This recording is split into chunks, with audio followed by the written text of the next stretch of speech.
pribadong sektor para malinis ang mga daanan ng tubig. Wala raw gagastusin ng gobyerno. Kami sa private sector, kung saan yung bara at saan yung sira, magagawa namin kagad yan. Dahil Wala daw gagastusin ng gobyerno. Asan na yung 500 billion na pondo rito, yung nilabas ni Ted Filon na 1 trillion. Pati ikaw gagastos, may pondo yan. Anong klaseng katarantaduhan na naman to? Naku po. Ko sa inyo yung budget pag yan ay malayo sa NEP.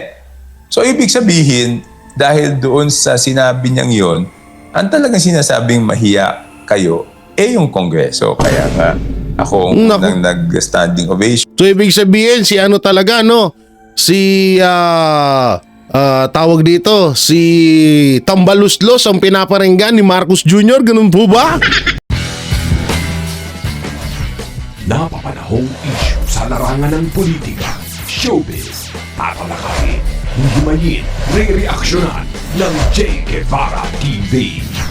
J. Guevara TV nga po pala, isang reactor ng mga viral issue na nagaganap dito sa Pilipinas. So yun po mga banateros, eto na nga. Pag-uusapan na nga natin itong matitinding banatan. May panibagong may panibagong lusot na naman ang ating gobyerno para makatakas dito sa issue ng flood control.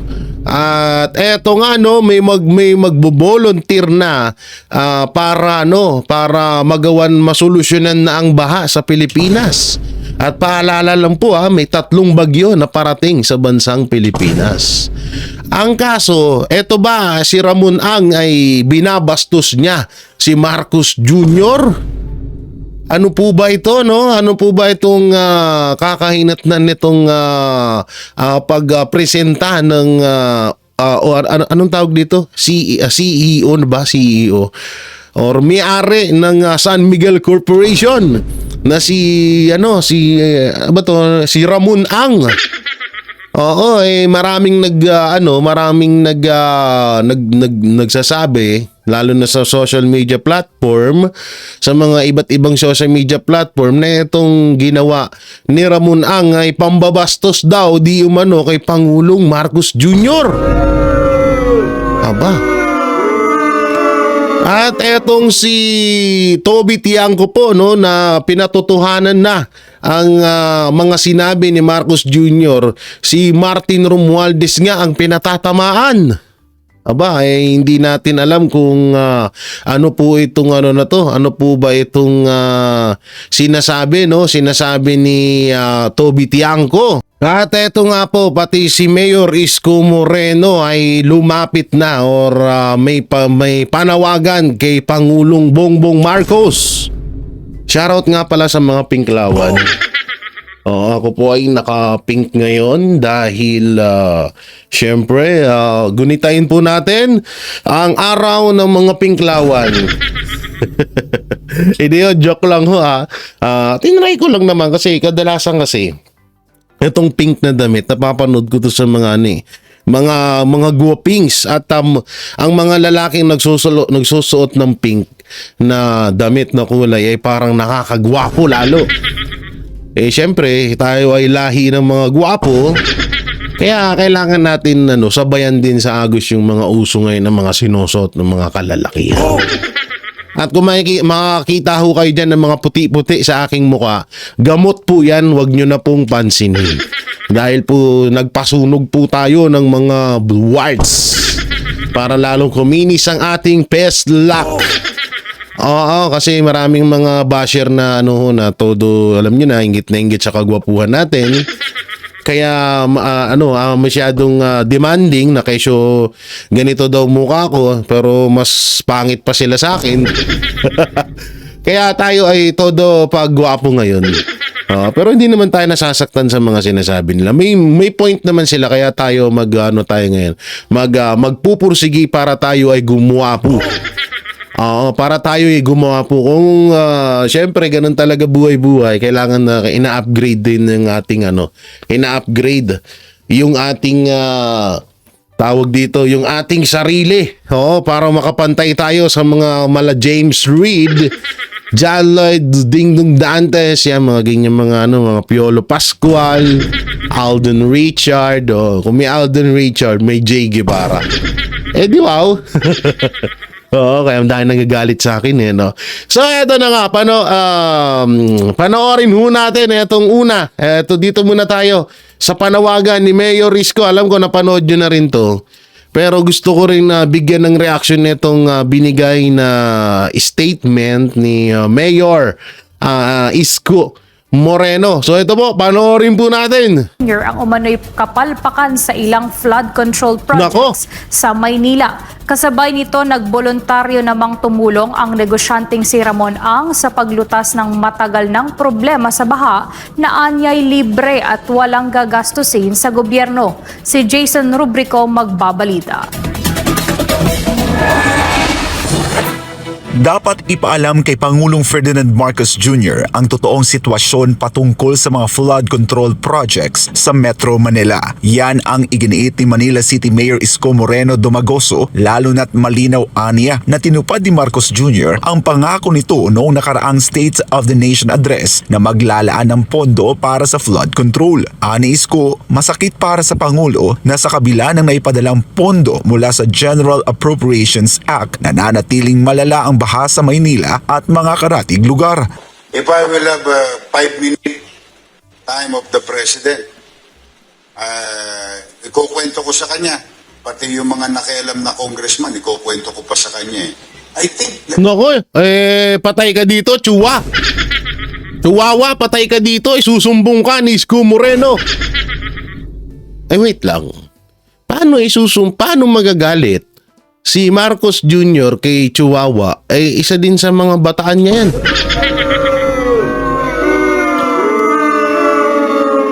Paano isusumbong, paano magagalit or paano pagsasabihan or paano pananagutin ni Marcos Jr. si Chihuahua? Bataan niya yan. Isa yan sa mga puppet niya laban kay Vice President Sara Duterte. So paano yun? Paano kaya mangyayari yun? Okay, tuloy natin. President should be informed properly. Kasi si Presidente, binigyan sila ng pera. Nangako si Presidente 2 SONA ago. At sabi niya magbibigay siya ng pera sa flood control. O nagbigay siya ng pera. O ngayon may todas. Kailangan todasin O. Ang problema, para itayo ng flood control project. O itinayo, hindi gumagana. Now the President, in the dark, caught in the middle, wherein, ba't ganito ang baha? Diniliver ko na yung pera Binigay ko na sa GA, nangutang pa ako para maayos yung flood control. Ano ba? That's all of a sudden, flood was not controlled.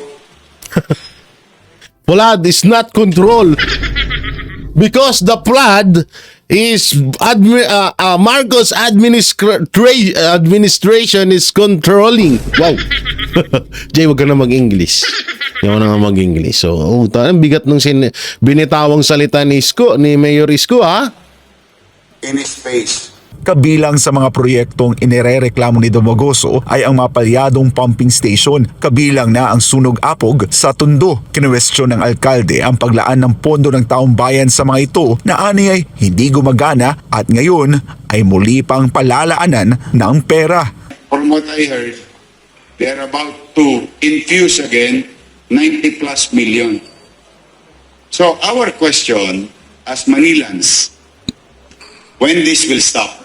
Siguro it's high time that the local government must at least manage and operate those pumping stations. Alam nyo ito bigla lang pumasok sa matalinhagang kaisipan ko.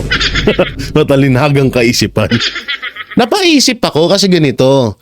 Kung wala nga talagang alam etong si Marcos Jr. sa mga nangyayaring korupsyon dyan sa flood control, at ang mga nasa likod talaga nito ay yung mga congressman na pinagbigyan niya ng mga budget sa kanya-kanyang distrito,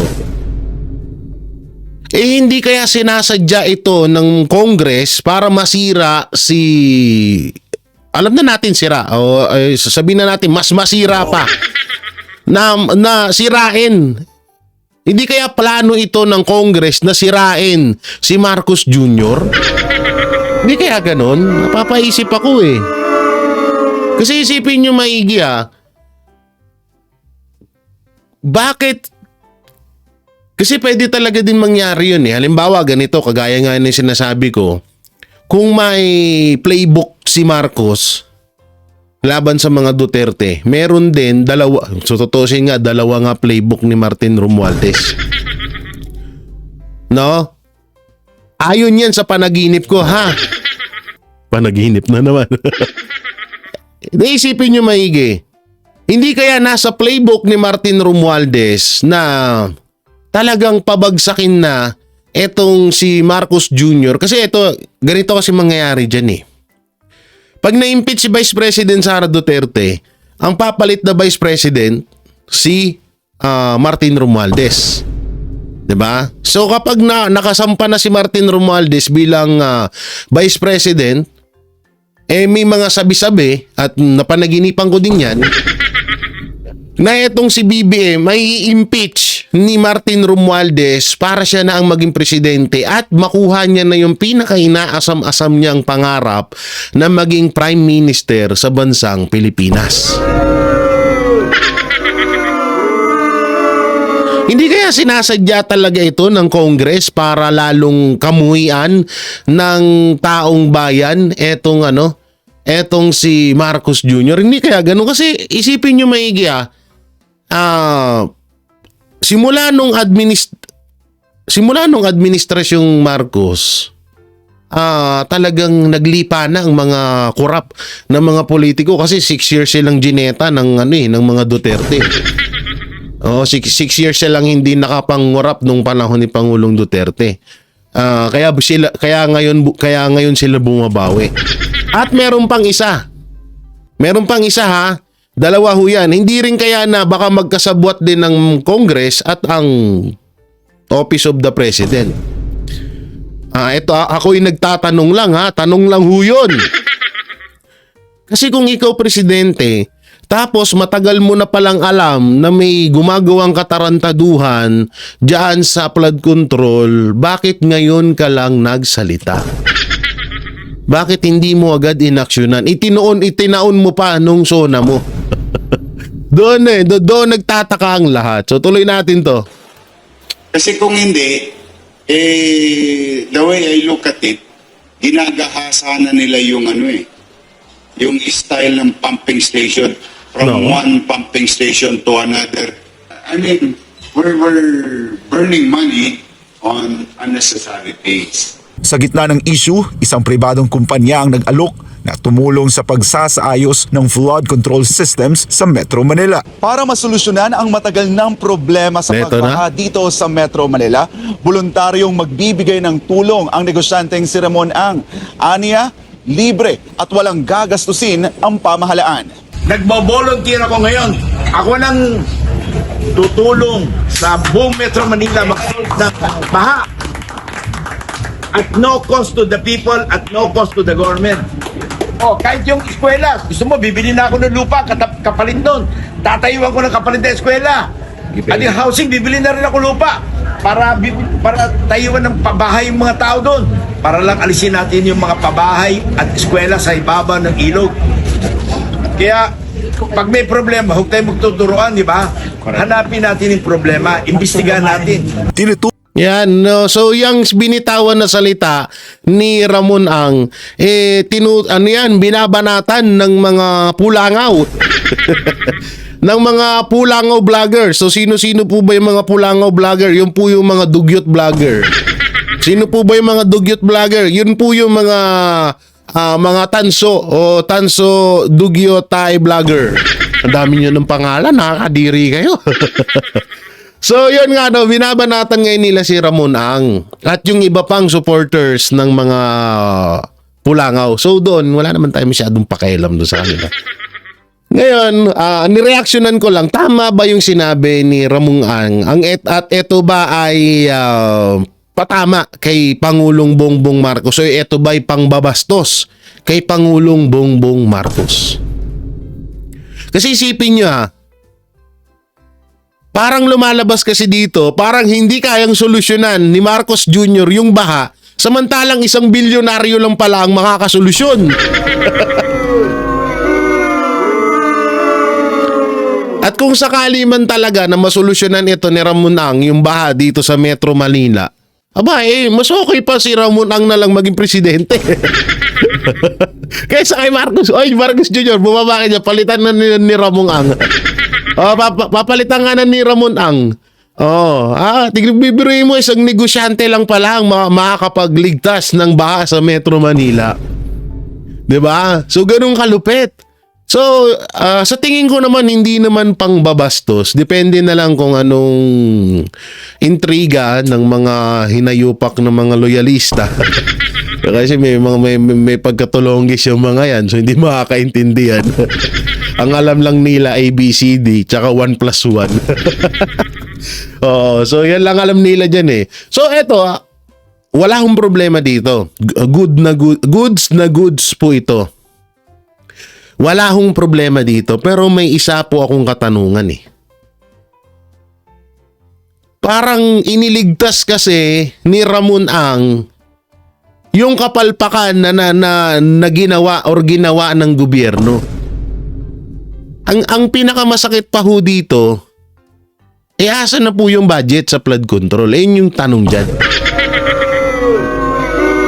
Yan ang pinakatanong dyan. Asan na ang budget ng flood control? Naku po, mahirap sagutin yan. Tukoy ni Ang Tulyahan River na ani ay tinayuan ng higit 1 kilometrong kalsada, paaralan at pabahay na dapat alisin upang maibalik ang dating daluyan ng tubig. Sa panig ng MMDA, makikipag-ugnayan sila sa mga isyong binanggit ni Ang na sinasabing dahilan ng pagbaha sa Quezon City. May mga proseso po sa paggigiba or pag-aalis na ganitong istruktura na ginastusan po ng pamahalaan.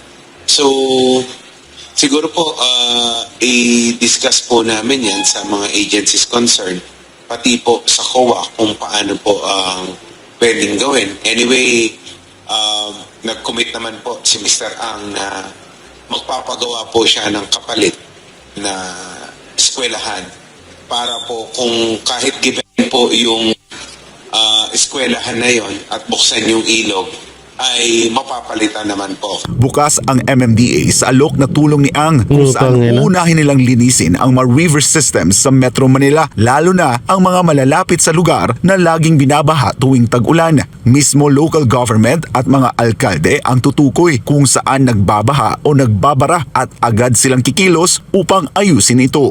No po. Hindi, alam nyo, hindi naman sa tawag dito, hindi naman hindi naman po sa tayo ay kontra. Ang hirap kasi dito, parang alam nyo, sa tutusin lang, magpapasalamat talaga dito si Marcos Jr. Magpapasalamat lahat ng congressman na mga congressman dito sa Maynila. Kasi isipin nyo maigi, iniligtas sila ni Ramon Ang. Iniligtas sila kasi unang-una, hindi nagagastos ang gobyerno. Si Ramon Ang na bahala doon. Ang masaklap dito, asan na yung pondo dyan? So, yun nga, siguro dahil mag-aantay tayo ng pag-usapan nito sa Congress o sa Senate ni Senator Marcoleta, etong flood control issue na to, no? Kaya tawag dito, kaya medyo kabado na yung iba diyan. Medyo bahala na nga. Sige, panoorin mo natin to. Nagalok na ng tulong ang isang negosyante para solusyonan ang matinding baha sa Metro Manila. Wala raw gagastusin ng gobyerno. Nasa frontline ng balitang yan si Gerard de la Peña. Sa kabila ng kaliwat ka ng flood control projects ng pamahalaan, ang mga ilog at creek sa Metro Manila, gaya nito, napupuno pa rin ng basura na siya nagpadala sa baha nitong mga nakaraang bagyo at habagat. Para solusyonan yan, nag-alok na ng tulong ang pribadong sektor para malinis ang mga daanan ng tubig. Wala raw gagastusin ng gobyerno. Kasi sa private sector, kung saan yung bara at saan yung sira, magagawa namin kagad yan. Dahil private funds yan eh, no? Walang cost to the government. Welcome naman ito sa Metro Manila mayors. Ang LGU kahit papano may limitasyon tayo eh. Gusto ko bumili ng Puta na, gatchal yan din pala apelido dito. payloader at additional backhoe pero dadaan pa ako sa bidding process, canvassing, etc. It will take months. Wherein ang mga tulong tulad po ng San Miguel ay kaagad-agad. Isa ang lungsod ng Maynila sa mga matinding binabaha tuwing umuulan. Puno na nga raw ang emergency room sa mga ospital nila sa dami ng kaso ng leptospirosis. Ang mga flood control project daw kasi hindi naman napapakinabangan. Kabilang dyan ang Sunog Apog Pumping Station sa Tondo, Estero de Abad, Padre Faura at Remedios. Itinayo, hindi gumagana. Now the president was caught in the dark, caught in the middle, wherein, but ganito ang baha. I think the president should be informed properly. O nagbigay siya ng pera. O ngayon may tumodas. Naku, yari talaga. Alam nyo, ngayon naiintindihan ko na kung bakit todo ang katinang likod ko. Naiintindihan ko na ngayon kung bakit todo segue ang mga congressman na tutukan ang impeachment kay Vice President Sara Duterte. Kasi inililihis nila itong issue dyan. Kung mapapansin nyo, yung mga congressman na tutol ng tutol sa desisyon ng Senado sa impeachment trial ni Vice President Sara Duterte, halos po lahat mga congressman sa Maynila ho yan. Lalong-lalo na ho si Joel Chua. Si Abante, naku po. Naku po. Yari kayo dito. Oo, talagang doon naman sa tulong ni Ramon Ang, napakaganda ho nun, palakpakan natin. Kaso ang problema ho dito, yun nga, kasi sa bagay, pag-uusapan naman sa Senado yan, nanda naman yung mga senador, kasi pag-uusapan daw yung flood control issue na yan, so antayin na lang natin.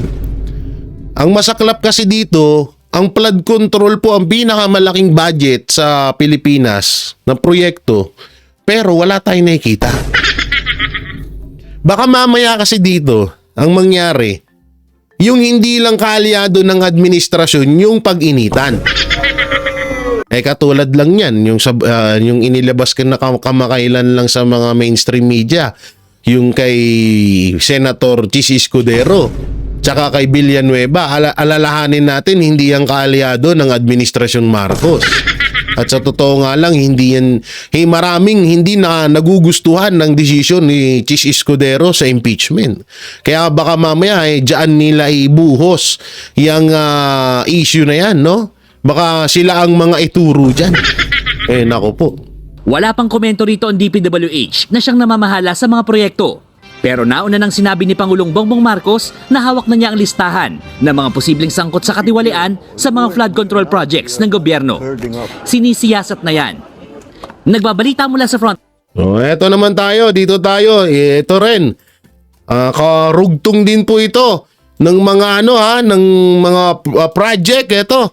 Baguio Mayor Magalong handang pangalanan. Ito na handang pangalanan ng 3 official kaugnay ng flood control project. O, tignan natin yung yan po yung title ha. Baguio City Mayor Magalong handang pangalanan ng 3 opisyal kaugnay ng flood control project. Naku po, eto, panuorin natin to, maganda to. Nakahanda si Baguio City Mayor Benjamin Magalong na pangalanan ng ilang kongresista na dawit umano sa maanumalyang flood control projects. Narito ang Agenda Weekend Report ni Ivy Reyes. Matapos hamunin ni House Committee on Public Accounts Chair Terry Lord na maglabas ng ebidensya kaugnay ng usapin sa flood control Sino project, 3 pangalan na umano ang hawak ni Baguio City Mayor Benjamin Magalong. Itong 2 congressman nato na nabanggit ko sa inyo, dito sa Luzon area to. Tapos meron pa kaming titingnan uli sa isang lugar ulit. Napakarami na ngayon dumarating na mga impormasyon. Naku, Luzon area! Sino kaya ang mga nasa Luzon? Abante. Ano pa? Sino pa kaya? Sino pa kaya? Kimbo. Abante, Kimbo, Chua. Saka yung sinisilip yung Dolomite. Sino nga yung congressman na yun? Comment nyo nga dyan. Naku po, kabahan na kayo. Hawak na ni Magalong ang ebidensya. Handa si Magalong at ilan pang mayor na hindi niya pinangalanan para magsalita sakaling ipatawag ng House of Representatives. Naku, mayor pa. Well, I'm just waiting. Hanggang ngayon, very enthusiastic na ako pumarap sa kanila. And naghihintay pa rin ako nung kanilang sama. Wala naman ako natatanggap. Hindi na rin naman sila nagsasalita kung ipapatawag nila ako. Hindi inaasahan ni Magalong ang takbo ng investigasyon tungkol sa bilyon-bilyong budget insertion sa mga flood control project. Nag-iimbestiga, nagulat ako, nag-iimbestiga yung mismong House of Representatives. Parang sinabi na yung criminal, imbestigahan mo na lang yung sarili mo, alamin mo paano mga krimen ang ginawa. Ayon kay Magalong, sa Baguio City pa lang, may problema na ang infrastructure projects gaya ng rock shed sa Cannon Road. Nitong Hulyo, bumigay muli ang rock shed dito na una pang nabuo 2 taon na nakalilipas. Naku po. At ayon kay Magalong, sa Cordillera, may mga mayor umano na may proteksyon kaya't mabagal ang usad ng project reviews Naku dito. po. Samantala, umalma rin si Davao City Representative Isidro Ungab sa umano'y changes sa 2025 General Appropriation Act. Ang masakit doon, pati yung foreign assisted projects, 56 items sa 2024, check ko lang sa 2025 kung ilan, but majority of the foreign assisted projects nilipat sa program fund. Bilang isang kilalang Duterte ally, tanong ni Ungab ni dating PDP senatorial candidate Jimmy Bondoc at PDP spokesperson Ferdinand Topacio, ano ang kapalapalakpak sa SONA statement ng Pangulo tungkol sa budget insertions. Para sa Naku po, yari kayo dito mga dudong. Oo, eto ay dugtong natin to ha. So kung hawak na ni Mayor Magalong, sino kaya yun? Hulaan kaya natin. Luzon daw eh. Meron daw mayor sa Luzon. Tapos may mga congressman. Ang gusto kong malaman na pangalan, yung congressman eh. Oo. Kasi ano ko dyan sa mga congressman dyan sa... hindi naman hulata. Dyan, lalong-lalo ho dito sa Luzon. Masyado silang pabida sa impeachment kay BP Sara. Pero yung distrito nila, hindi nila inahatupag. Ano nga ngayon eh? Ang nangyayari ho ngayon, yung dapat na trabaho ng mga congressman, hindi nila ginagawa. Nakatutok lang sila sa impeachment. Ganon ho kalupit ang kalakaran ng mga politiko ho ngayon. Hindi na nila pinapakailaman yung kanilang trabaho, yung mga kailangan ng lugar nila, ng distrito niya, kung anong magagawa nilang project doon, anong maitutulong sa mga butante niya doon, sa mga bumoto sa kanya. Hindi na, lagi na lang nasa Congress. Anong ginagawa sa Congress? Laging nagmi-meeting kasama yung boss nila. Kasama yung boss nila, nagmi-meeting kung paano i-impeach si BP Sara Duterte. Ganun na ho yung kalakaran ng congressman ngayon. So dito nga sa video to, pinangalanan na din, no? Talagang tinumbok na ni Toby Tiangco kung sino ang pinaparinggan ni Marcos Jr. At talagang sinasabing mahiya kayo, yung Kongreso. Kaya nga, ako ang unang nag-standing ovation dahil tuwan-tuwa ako na finally mapapanagot yung mga hindi gumawa ng maayos sa budget. So, kung sinasabi niya hindi maayos yung paggastos ng budget, babalik na naman tayo. Ang immediate pass na budget is yung 2025 budget.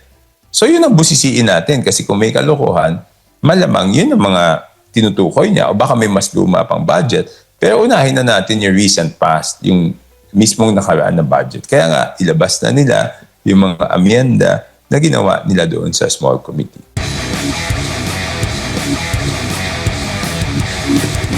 Nabanggit po ninyo sa isang panayam na medyo nagamit yung 2025 budget doon po sa impeachment laban kay Vice President Sara Duterte at nababanggit po yung mga issues sa flood control ng Pangulong Marcos. In fact, sa nagdaang SONA, sabi niya, mahiya naman kayo sa mga involved sa issue po ng irregularidad sa flood control projects. Ito pang flood control, kung may konektado sa issue ng impeachment o nagamit para po mahimok ang mga congressman na pumirma sa impeachment case laban kay VP Sara Duterte? Okay. Ganito, MJ. Sana wag muna ako magkomento doon sa impeachment kasi masyado nang mainit ngayon. Ayoko nang painitin pa yung issue tungkol dyan. Anyway, ang final na desisyon naman sa impeachment ay magagaling sa Korte Suprema, no? So, para hindi na malito yung ating mga kababayan, at hindi na tayo magtalo-talo. Anyway, kahit ano naman sabihin ko, kahit ano sabihin ng ibang tao, wala namang ibig sabihin yun eh. Kasi opinion lang namin yun. Tama. Ang huling magdidesisyon dyan is yung Korte Suprema. At since naghahainan ng motion for reconsideration ang House of Representatives, hintayin na lang natin yung proseso at huwag na natin painitin yung ating mga kababayan kasi alam mo masyado nang mainit yung bagay na yan. May mga nagsasabing pabor sa ituloy, may mga nagsasabing hindi dapat ituloy. Kung dadagdagan ko pa, baka makadagdag lang doon sa init ng sitwasyon na wala namang buti para sa amin, sa ating lahat. No? Ngayon, doon sa flood control project, yung sinabi niyang mahiya naman kayo. Sabi ko nga, di ba, obviously, ang sinasabihan sino ba yung sinasabihan na mahiya kayo? Hindi naman yung mga nanonood sa TV, di ba? Kasi pinag-uusapan sa buwatan. Hindi naman yung... So, at ginamit niya yung term na kung titignan mo yung paragraph na yon, kung saan niya sinabi, nagsimula siya, sabi niya, mga insertion, mga errata, saan ba nanggagaling... initiative, errata. Saan ba nanggagaling yung initiatives at errata? Di ba sa ano yon sa yan doon sa budget process. So tapos tinapos niya yung kanyang portion ng speech tungkol doon sa ibabalik ko sa inyo yung budget pag yan ay malayo sa NEP. So ibig sabihin dahil doon sa sinabi niyang yon, ang talagang sinasabing mahiya kayo yung Kongreso. Kaya nga ako unang nag-standing ovation dahil tuwan-tuwa ako na finally mapapanagot yung mga hindi gumawa ng maayos sa budget. So, kung sinasabi niya hindi maayos yung paggastos ng budget, babalik na naman tayo. Ang immediate budget, immediate pass na budget is yung 2025 budget. So, yun ang busisiin natin kasi kung may kalokohan, malamang yun ang mga tinutukoy niya o baka may mas luma pang budget.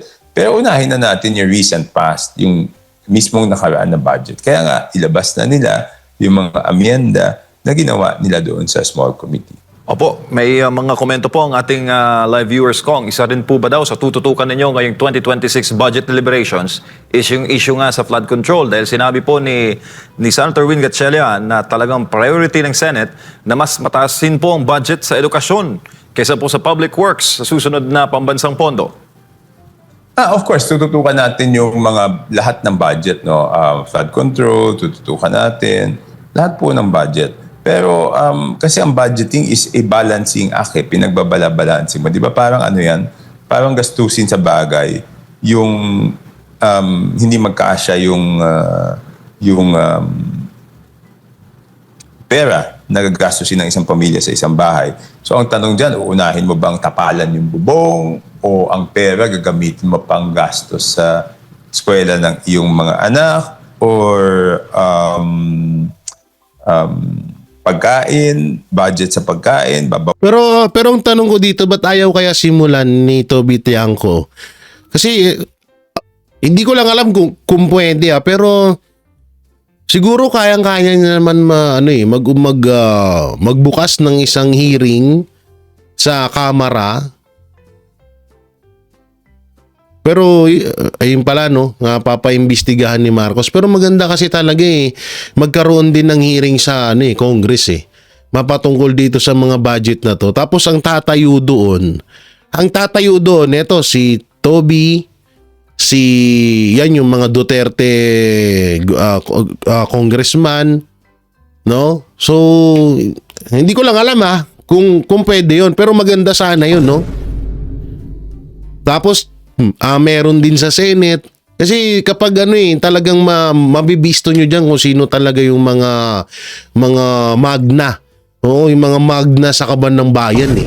Yung mo talaga masisilip. Minsan yung mga, lalo na yung mga ano dyan, yung bait-baitan, yung mga todo kampi sa ano, yung mga, oo, maganda po yan na tuklasin kung sino po ang gumagawa ng korupsyon sa pondo ng flood control. Pero bandang uli, kasali pala siya dun. Yun yung masaklap no? Hindi, kadalasan nangyayari yun. Oo, kadalasan nangyayari yun. Kunwari, todo suporta sa issue na, uy, maganda po yan na, naimbestigahan yung flood control na yan. Ang dami nang nanakawan talaga. Pati kami nadadama yung tipong, yung tipong nagmamalinis pero bandang uli kasama pala siya dun. Siya pa pala yung numero 1 na, na tawag dito na magnanakaw sa kaban ng bayan. Hindi, alam nyo, gawain talaga ng mga politiko yung ganyan. Yung tipong linis-linisan, tapos parang suportado, pero bandang uli, nandun pala siya. Kaya, ewan ko lang pero sana masimulan ng Congress yan. Bawasan ba? Di ba, siyempre ang sagot niyan, gaano kagabi ba yung sira ng bubong? Kung yung sira ng bubong, grabe na at babagsak yung buong bahay, siyempre dapat lagyan mo ng malaking budget. Pero under the Constitution kasi sinasabi, highest budget for education. So, agree naman ako kay Senwin nun na talagang dapat lagyan ng pinakamataas na budget yung edukasyon. No? Pero hindi naman pwedeng totally wala yung ibang bagay. Kasi base sa pangangailangan, di ba? Parang tulad ko nga, sabi ko nga, So, ibig sabihin si Villanueva pala ay isa din sa magbubukas sa hearing na yan. So maganda pala to Maganda pala tong kabang-abang pala talaga. Budget ng isang pamilya sa isang bahay, nag-iiba-iba. Pag tapos mo ng paayos yung bubong, baka meron ka ng ibang pwedeng pagkagastusan. Kung kayo pa rin po ba ay miyembro ng majority ngayon dyan sa House of Representatives? Hindi po. Ano po ang status nyo ngayon, Kong? Independent? Hindi pala siya, Independent po. Kong, maraming nagtatanong din.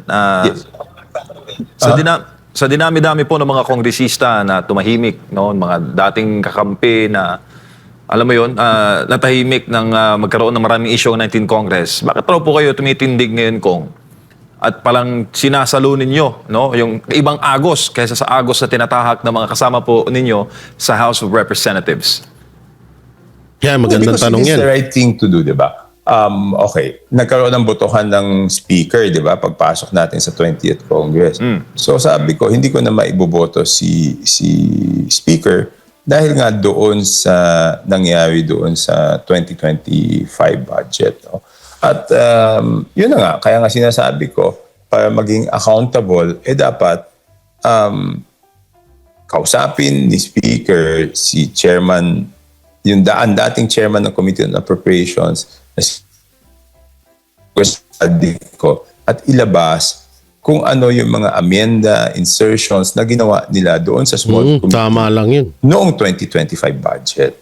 Yun ang sinasabi ko. So, talagang dahil siya po ang chairman ng Committee on Appropriations noong panahong yon, dapat ilabas po yung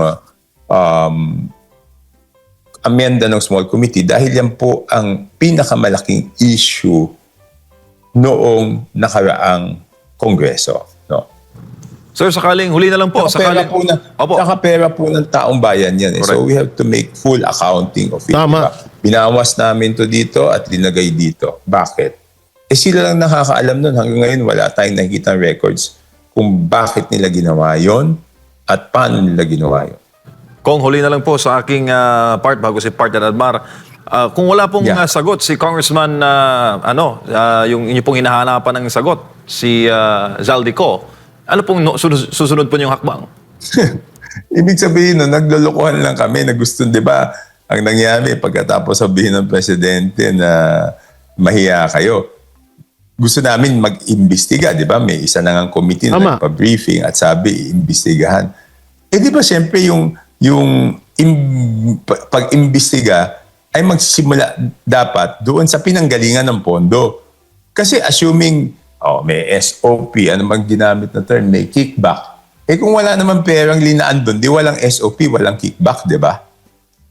Kasi kung walang perang nilaan doon, walang proyekto, walang SOP, walang kickback. So kaya nagkaroon ng SOP, kickback, dahil may pondo. Hindi ko naman sinasabi lahat ng proyekto na may pondo ay may SOP at kickback. Pero sinasabi ko, doon nagsimula yon. So dapat alamin natin bakit ba pinondohan itong proyektong to at saan ba nanggaling yung pondo na linagay dito, saan ba binawas po yun?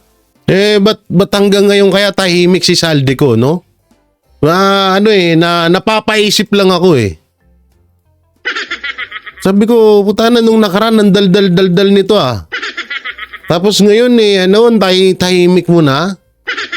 Bakit kaya? Ano kayang meron? Ano kayang meron? Saldico maglalabas ka sa lungga mo ha. Opo, huling dalawang katanungan po, Congressman, in relation pa rin po diyan. Si Senate President Chis Escudero po may panukala na ang public officials at mga kamag-anak nito ng public officials hanggang 4th degree ata ay dapat hindi lang na papayagan na makakuha ng kontrata sa Agree gobyerno. po ako. Kayo po ba ay pabor dito? Ano masasabi niyo po? Yes, sang-ayon po ako. Sang-ayon po ako. Opo. At doon sa State of the Nation address Susona po ni Pangulong Bongbong Marcos, nabanggit niya na kung hindi sang-ayon doon sa kanilang inaprubahan na panukalang budget ay handa niyang i-veto at mag-reenact po.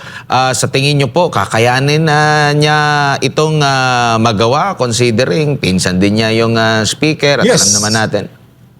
Yes, sinabi niya yan. So alam ko na kung nakita niya na ang budget ay hindi tugma sa pangangailangan ng ating mga kababayan, gagawin niya yan. So yan abangan natin yan, no? Dami nating aabangan ngayon. Kaya nga, sa totoo lang talagang dapat tapusin na ho talaga yung impeachment laban kay Vice President Sara Duterte. Kasi nga marami ho tayong kailangan na abangan at kailangan mapag-usapan, lalong-lalo na ho itong flood control budget na to. So napakaganda ho na pag-usapan to at napakaganda na panagutin yung mga taong talagang involved po dito sa nakawan, dito sa mapatungkol sa flood control project na to. So abangan ho natin yan. Maganda to. Alam nyo, ako na-excite na ako na mapag-usapan talaga yan ha. Sa totoo lang. Dapat din pong ipatawag si Saldico. Baka mamaya kasi magdahilan yun ha. Baka sasabihin niya na naman may may nararamdaman. Pangit po yun ha. Pangit po yun. Ba napindot yun? Pangit po yun. Dapat kailangan pag pinatawag siya, nandyan siya. Hindi pa pwedeng dahilan na kesyo may ganito, may ganyan. Siya yung isa sa mga humahawak ng budget ng Pilipinas ayon kay Vice President Sara Duterte. Kaya kailangan ipatawag ng Senado. Pag hindi na contempt agad, 'di ba? Kapangyarihan ng Senado 'yon. Maganda 'yon, ha? So yan, abangan ho natin. So yan, mga banateros, mga kabiyaya, binastos nga ba ni Ramon Ang etong si BBM? At ito yung tatlong pangalan na hawak ni Mayor Magalong. Ano po ba ang magiging komento nyo dito mapatungkol sa flood control issue na to? So comment nyo lang po dyan sa baba. At syempre, don't forget to like, share, comment, and subscribe sa ating YouTube channel. Pahipindot na lang din po yung bell button para lagi kayong updated sa ating mga video araw-araw. So maraming salamat. Ingat po kayo palagi. God bless and peace, and bye-bye.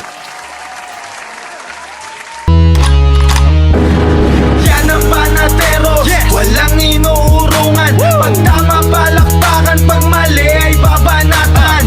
Yan ang Banateros, boses ng ordinaryong Pilipino. Banateros ay walang makakaawan. Walang inuurungan, Banateros ay tinutulungan.